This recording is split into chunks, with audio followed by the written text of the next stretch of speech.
766 na sako ng tilapia feeds na nagkakahalaga ng 942,000 pesos ang ipinamahagi ng Bureau of Fisheries and Aquatic Resources o BIFAR Bicol sa Buhi Indigenous Peoples Farmers Fisherfolk Agriculture Cooperative o BIFACO. Isinagawa ang pamamahagi ng tulong sa Lake Development Office sa Barangay Santa Elena, Buhi, Camarines Sur nitong May 15 sa ilalim ng kanilang Special Area for Agricultural Development o SAAD program. Ayon kay Weng Brisha Briones, tagapagsalita ng BIFAR Bicol, layunin ng distribusyon na makatulong sa mga mangingisda sa nasabing lugar at maiangat ang buhay ng kanilang mga benepisyaryo.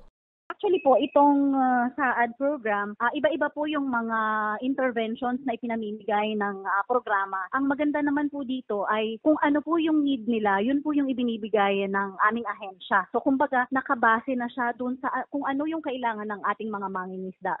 Namahagi na rin ang ahensya ng iba pang gamit sa pangingisda gaya ng mga bangka at farm implements.